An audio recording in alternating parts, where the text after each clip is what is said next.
भक्तामर स्तोत्र के सुंदर मनोहर काव्यों का अर्थ आजकल पाठशाला में पढ़ाया जा रहा है। हमें आशा है आपको ज़रूर अच्छा लग रहा होगा। आइए आज काव्य नंबर 33 और 34 दो का अर्थ हम करेंगे। पहले 33वें काव्य का उच्चारण करते।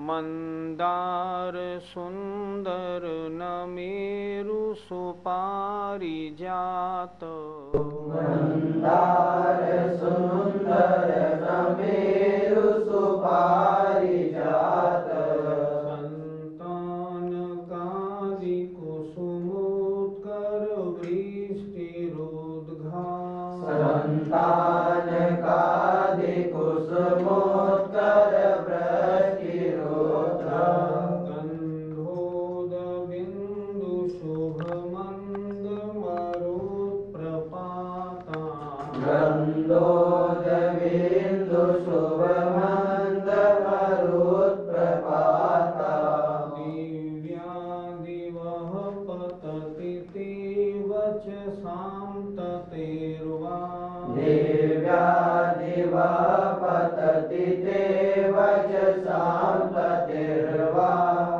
मंदार सुंदर नमेरु सुपारिजात, संतान कादि कुसुमोत्तर वृष्टिरुद्घात, गंधोद बिंदु शुभमंद मरुत्प्रपाता, दिव्यादिवः पतति ते वचसां ततेर्वा। अर्थ बताने से पहले इस काव्य के उच्चारण में एक शब्द पर जरूर ध्यान देना है। हम सब लोग मोस्टली इसको गलत बोलते हैं। शब्द क्या है? रुद्घा। हम बोलते हैं वृष्टि रुद्धा। रुद्धा नहीं बोलना, इसको रुद्घा बोलना है। रुद्घा माने श्रेष्ठ। ये उद्घा शब्द है, वृष्टि ही उद्घा, उद्धा नहीं। इसलिए इस गलती का ध्यान रखें। आइए अब एक एक शब्द का अर्थ देखते हैं। मंदार फूल का नाम है, सुंदर ये भी फूल का नाम, नमेरु फूल का नाम और पारिजात ये फूलों का नाम। सु माने श्रेष्ठ और संतानक ये भी फूल का नाम है। ये कुसुमोत्कर अर्थात कल्प वृक्षों से प्राप्त फूल, इनकी श्रेष्ठ वृष्टि माने वर्षा। आपके मैंने बताया था ना, दिव्य बिटप पहुपन की वर्षा। ये भी भगवान का एक प्रातिहार्य है कि वहां निरंतर पुष्प वर्षा होती रहती है। फिर देखें किन किन फूलों की वर्षा होती है। ये फूल सारे जो हैं ये देवता लोग वहाँ जो उनके यहाँ फूल देने वाले कल्प वृक्ष होते हैं पुष्पांग, उनसे ये फूल लेते हैं और उन फूलों की वर्षा होती है। उन फूलों के कुछ के नाम दिए यहाँ, मंदार, सुंदर, नमेरु, श्रेष्ठ, पारिजात और संतानक आदि कल्प वृक्षों से प्राप्त पुष्पों की। कैसे हैं ये फूल? श्रेष्ठ। इनकी वृष्टि, वृष्टि माने वर्षा। कैसी हो रही है? क्या फूली फूल बरस रहे हैं या कुछ और भी? तो कहते हैं गंध उद बिंदु। गंध माने सुगंधित पानी की बूंद और शुभ माने अच्छी लगने वाली, मंद माने धीमी धीमी बहने वाली, मरुत माने वायु के साथ, प्रपाता गिर रही है। मात्र फूल वर्षा नहीं हो रही, फूल वर्षा हो रही है, धीमी धीमी पानी की धीमी धीमी बूंदें भी गिर रही हैं। जैसे कहीं शादी में हम जाए ना तो मेन गेट में जब एंटर होते हैं तो गुलाब जल छिड़का जाता है, हल्का हल्का हल्का। ऐसा सुगंधित पानी की बूंदें ऊपर से फूल हो रहे हैं और सुगंधित पानी की बूंदें भी भीनी भीनी बारिश हो रही है। और हवा कैसी, हल्की हल्की मंद मंद हवा के साथ गिर रही है। क्या, फूलों की वर्षा। भगवान कैसा लग रही है, ये फूल हैं कैसे, दिव्या मनोहर हैं। दिवह माने आकाश से गिरती हैं। कैसी लग रही हैं, आपके वचनों की पंक्ति की तरह। जब आचार्य बोलते हैं तो भक्त क्या कहते हैं, ऐसे बोलते हैं जैसे फूल झड़ रहे हो। वो एग्जाम्पल, वो उदाहरण यहाँ आचार्य मानतुंग ने दिया है। भगवान ये फूल झड़ रहे हैं, ये ऐसे लग रहे हैं जैसे आपके वचनों की पंक्ति ही गिर रही हो। फिर एक बार देखें आचार्य मानतुंग महाराज कहाँ से कितने सुंदर सुंदर शब्दों को चुन चुन कर लाते हैं। देखें, हे भगवान, मंदार, सुंदर, नमेरु, पारिजात और संतानक आदि कल्प वृक्षों से प्राप्त श्रेष्ठ फूलों की वृष्टि हो रही है। ये आपका प्रातिहार्य है। और उसके साथ में सुगंधित पानी की बूंदें भी गिर रही हैं। और शुभ माने अच्छी लगने वाली धीमी धीमी हवा भी बह रही है। और उसके साथ प्रपाता, इन पुष्पों की प्रपाता गिरती हुई वृष्टि भगवान ऐसे लग रही है। ये मनोहर वृष्टि, दिव्य माने मनोहर वृष्टि ऐसी लग रही है जैसे ते माने आपके वचनों की पंक्ति आकाश से गिर रही हो। भगवान जैसे वचनों की पंक्ति निकलती है, ऐसे ये फूलों की वर्षा हो रही है जो बड़ी सुंदर लग रही है। पंडित जी, फूलों में तो जीव पाए जाते हैं, तो इस समूह शरण में ये हिंसा वाला काम क्यों होता है? कल्प वृक्षों से जो फूल हमें प्राप्त होते हैं वे सचित्त नहीं होते, वे अचित्त होते हैं। सचित्त माने जीव सहित, अचित्त माने जीव रहित। वे फूल ना तो स्वयं एक इंद्रिय होते हैं, ना उनके अंदर जैसे हमारे यहाँ त्रसजीव पाए जाते हैं ऐसे त्रसजीवों की उत्पत्ति भी नहीं होती। आप तो जानते हैं ना कि ऊपर स्वर्गों में विकलेंद्रीय जीव नहीं होते, इसलिए वहाँ मच्छर आदि या उसमें जो जीव उड़ने वाले पाए जाते हैं जो हमारे यहाँ वृक्षों में फूलों में होते हैं, वे जीव ऊपर पैदा ही नहीं होते।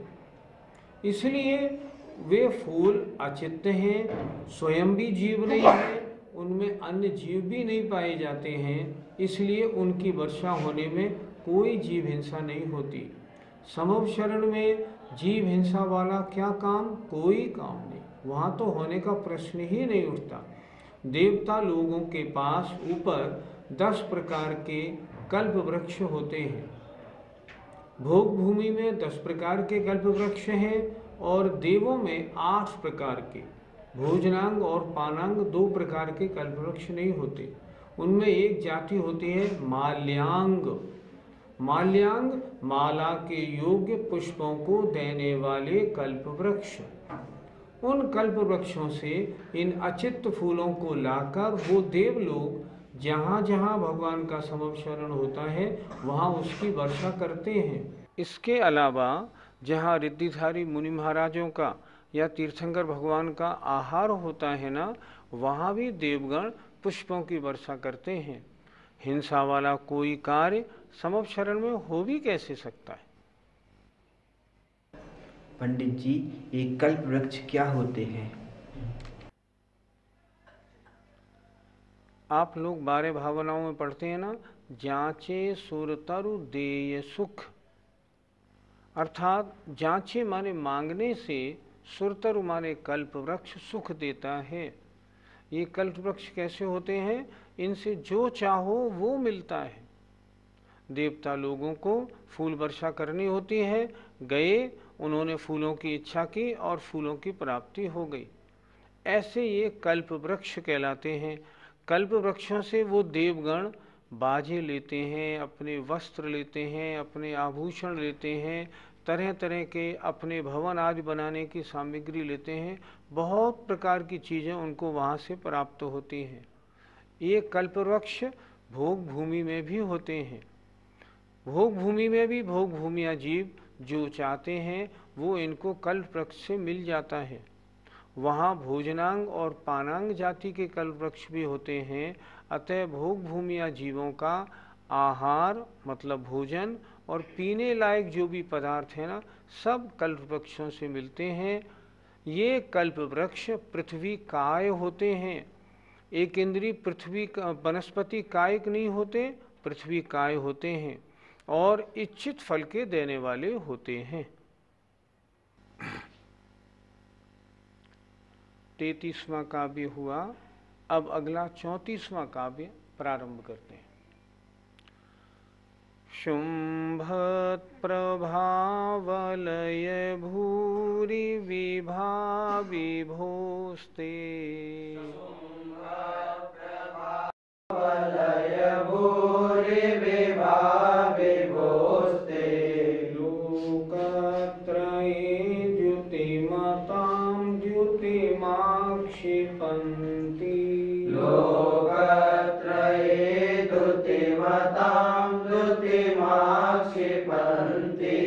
प्रोद्यद्दिवाकर निरन्तर भूरि संख्या प्रोद्यद्दिवाकर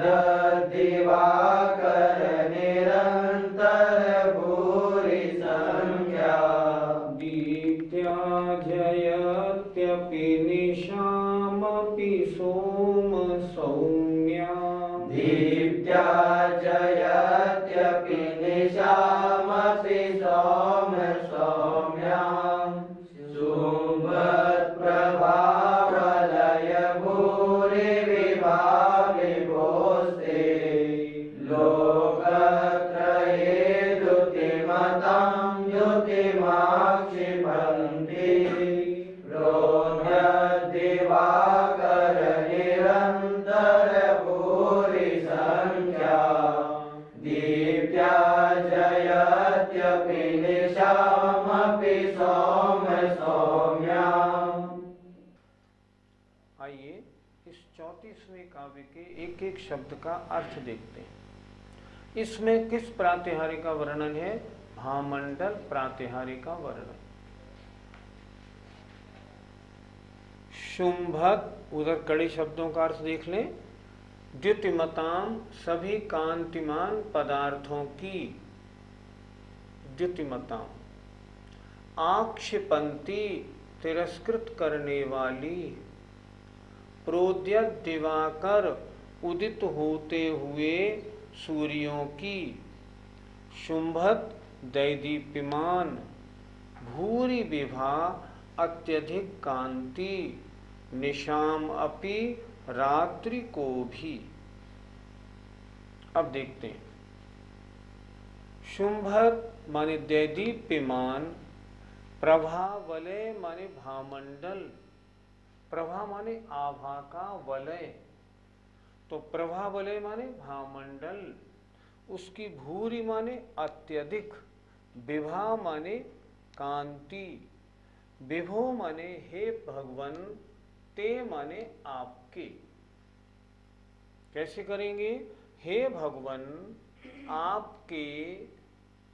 शुंभत माने दैदीप्यमान, भामंडल की अत्यधिक आभा, अत्यधिक कांति। फिर एक बार देखें। हे विभो, हे भगवन, ते माने आपके, शुंभत माने दैदीप्यमान, भामंडल की अत्यधिक कांति। क्या कर रही है? लोकत्रये, तीनों लोकों में जितने भी द्युतिमताम कांतिमान पदार्थ हैं उनकी द्युतिम माने कांति को आक्षिपंती, तिरस्कृत करने वाली है, लजा रही है। पूरे विश्व में जितने भी कांतिमान पदार्थ हैं वे सभी कांतिमान पदार्थ भामंडल के आगे नहीं टिक सकते भगवान। इसकी जो कांति है उन सबसे अत्यधिक महान कांतिमान पदार्थ है ये। फिर देखें, हे विभु, ते माने आपके, शुंभत माने दैदीप्यमान, भामंडल की अत्यधिक कांति, तीनों लोकों के कांतिमान पदार्थों की, कांति माने द्युति माने कांति माने आभा को, प्रभा को आक्षेपंती लजा रही है, फीकी कर रही है। और देखें, इसका मतलब हुआ इसकी जो कांति है वो कांति है कैसी?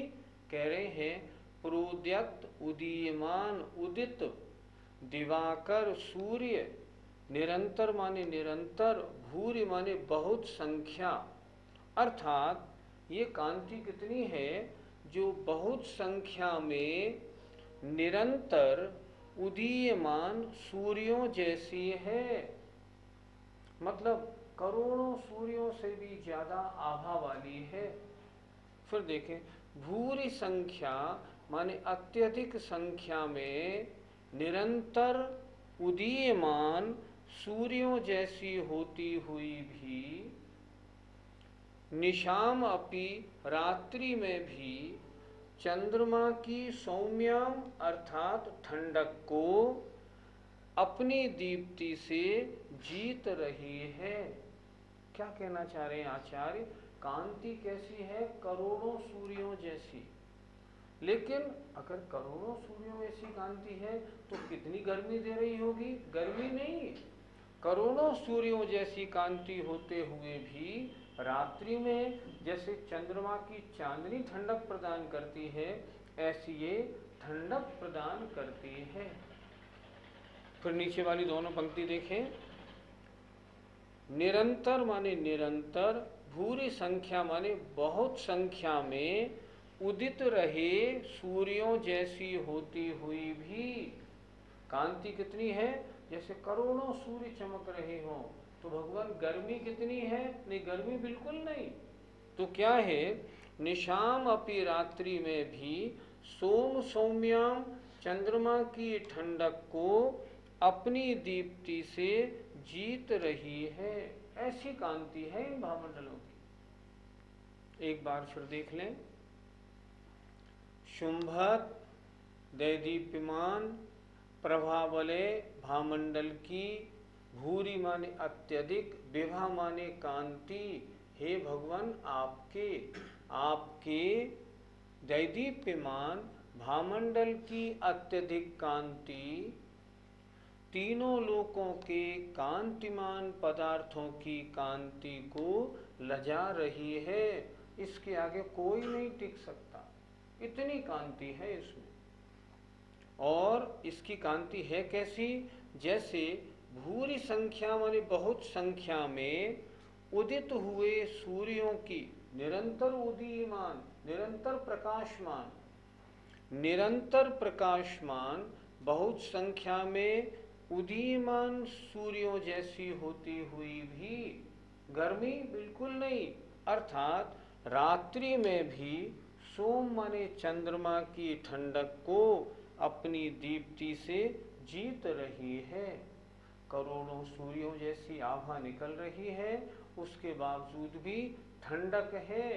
जैसी रात्रि में चंद्रमा ठंडक देता है, ऐसे ही इतनी कांति होते हुए भी ठंडक प्रदान कर रही है, गर्मी नहीं।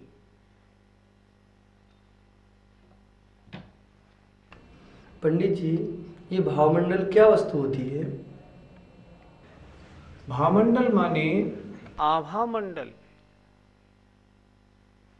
भावमंडल माने आभा मंडल। आभा मंडल को आजकल क्या कहते हैं? ऑरा। ऑरा, ये आभा मंडल हर जीव का होता है। प्रत्येक जीव का अपना अपना आभा मंडल होता है। आभा मंडल क्या होता है? कांति, शरीर से निकलने वाली प्रकाश, इसको कहते हैं आभा मंडल। ये जो भावमंडल होता है ना, ये भावमंडल सोने चांदी से बना हुआ नहीं होता। हम लोग आजकल क्या करते हैं? मूर्ति के पीछे भावमंडल लगाते हैं, चांदी या सोने का भावमंडल लगा दिया। तो ऐसे भगवान के पीछे कोई सोने चांदी का भामंडल लगा हुआ नहीं होता। ये तो भगवान के शरीर से जो आभा निकलती है, उस आभा का जो प्रकाश पुंज है, उसका नाम भामंडल कहा जाता है। भगवान के भामंडल की क्या विशेषता होती है? कहते हैं भगवान के भामंडल में जितने जीव वहाँ होते हैं, दर्शन करने जाते हैं, उनको अपने अपने 3 पिछले भव, 3 अगले भव और वर्तमान का एक भव दिखाई पड़ने लगता है। विचारणीय विषय क्या है? क्या वहाँ कोई ऐसा पर्दा है जिसमें उनके भवों की फिल्म दिखाई देती हो? कोई ऐसा शीशा है जिसमें दिखती हो? अगर हम माने हाँ ऐसा शीशा है, तो प्रश्न खड़ा होगा, दर्शन करने वाले तो हजारों लोग हैं, लाखों लोग हैं, जब वो दर्शन करेंगे तो सबको अलग अलग भव कैसे दिखाई पड़ेंगे? ये प्रसंग जब हमने महाराज से पूछा तो महाराज ने बताया, वास्तविकता ये है, भगवान के आभा मंडल के क्षेत्र में जिन जीवों का प्रवेश हो जाता है, उनको अपने ज्ञान का क्षयोपशम इतना अच्छा हो जाता है उन सब जीवों को, कि उन्हें अपने अगले पिछले 3 भव और वर्तमान एक, ये 7 भव स्पष्ट दिखाई देने लगते हैं। ये विशेषता इस भामंडल की होती है। पंडित जी, भामंडल की कांति में क्या विशेषता होती है?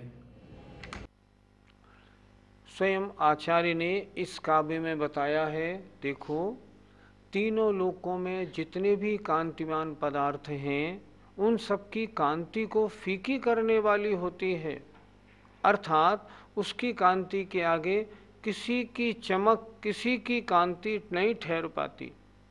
इसलिए पहली बात, उस भामंडल में इतनी कांति होती है। और कांति कैसी होती है? करोड़ों सूर्य के समान। लेकिन इतनी कांति होने के बावजूद भी करोड़ों सूर्यों जैसी आभा गर्मी प्रदान नहीं करती। रात्रि में जैसे चंद्रमा की रोशनी ठंडक प्रदान करती है, उसी तरह वो भामंडल की कांति ठंडक, शीतलता प्रदान करने वाली होती है। उसमें रंच मात्र भी गर्मी नहीं होती। सभी जीव अपने अपने साथ साथ भव देख के बड़े आनंद को प्राप्त होते हैं। अपने कल्याण का मार्ग उन्हें स्वयं प्रतिभासित सा होने लगता है। पंडित जी, भामंडल में प्रत्येक जीव को अपने साथ साथ भाव दिखाई देते हैं, यह किस शास्त्र में लिखा है? एक अपने धर्म का मुख्य ग्रंथ है आदि पुराण, जिसके रचयिता आचार्य जिनसेन महाराज। उन आचार्य जिनसेन महाराज ने उसके 23वें सर्ग में स्पष्ट लिखा हुआ है कि जो जो जीव भगवान आदिनाथ के दर्शन करने आते थे, वे भगवान के आभा मंडल में अत्यंत प्रसन्नता पूर्वक अपने अपने 3 अगले, 3 पिछले और एक वर्तमान 7 भवों को देखकर अत्यधिक प्रसन्न होते थे। ऐसा वर्णन आचार्य जिनसेन महाराज ने आदि पुराण में स्पष्ट किया है। अच्छा, प्रमाण केवल एक आदि पुराण का नहीं, अन्य हरिवंश पुराण आदि अन्य ग्रंथों में भी ये प्रमाण मिलता है कि भगवान के भामंडल में सभी जीवों को 3 अगले, 3 पिछले, एक वर्तमान, इस तरह 7 भव दिखाई पड़ते हैं। और वास्तविकता हमने बताई दी। भगवान के निकट जाने वालों के ज्ञान में इतनी विशुद्धि हो जाती है कि स्वयं उन्हें अपने अंतरंग में अपने अगले पिछले कुल मिला के 7 भव प्रतिभाषित होने लगते हैं। जैसे जीवों को जाति स्मरण होता है ना, अपने पिछले भव का स्मरण हो जाता है, तो वो ज्ञान तो थोड़ा होता है, उसमें थोड़ी विशुद्धि होती है। यहाँ उसी तरह का एक ज्ञान होता है जिसमें 3 अगले, 3 पिछले और एक वर्तमान 7 भव हर जीव को दिखाई पड़ते हैं। हम सोचते हैं अगर हमें अगले पिछले भव दिखाई पड़ने लगे तो हमारा कितना कल्याण हो जाए। हमें मालूम पड़े पहले भव में कहाँ थे और कहाँ अब आए हैं, आगे कहाँ जाएंगे, तो हम सब अपने आत्म कल्याण के मार्ग में लग सकते हैं। इसलिए भावमंडल में अपने भाव दिखना बहुत कल्याणकारी है और ये भगवान का अतिशय है। इसे हम प्रातिहार्य कहते हैं। पंडित जी, ये अष्ट प्रातिहार तीर्थंकर भगवान के होते हैं या अन्य केवलियों के होते हैं? ये अष्ट प्रातिहार्य जिनको केवल ज्ञान होता है उन सभी अरहंत परमेष्ठी के होते हैं। थोड़ा सा अंतर जरूर होता है कि तीर्थंकर भगवान की सभा समवशरण के रूप में लगती है, सामान्य केवलियों की सभा सिर्फ गंधकुटी के रूप में लगती है, लेकिन वहाँ समवशरण रूप में नहीं लगती। इसलिए उनकी दिव्य ध्वनि खिरती है और जो सामान्य केवली होते हैं इनका उपदेश होता है। उनकी जो दिव्य ध्वनि खिरती है वो एक तरह से अक्षरी होती हुई भी निरक्षरी भाषा में होती है, लेकिन जितने सामान्य केवली होते हैं उनकी जो दिव्य ध्वनि या उपदेश होता है वो वहाँ की जो लोकल लैंग्वेज होती है उसके अंदर होता है, ये विशेषता है। परंतु जितने भी केवली हैं अष्ट प्रातिहार्य सबको होते हैं। इस तरह 34 नंबर का काव्य हुआ।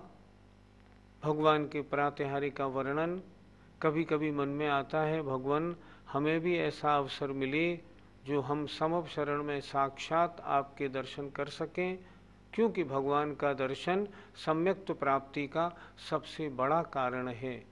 आपके दर्शन हो, हमारे परिणामों में विशुद्धि हो, मिथ्यात्व अंधकार का नाश हो, हमारा कल्याण हो जाए। जय जिनेन्द्र।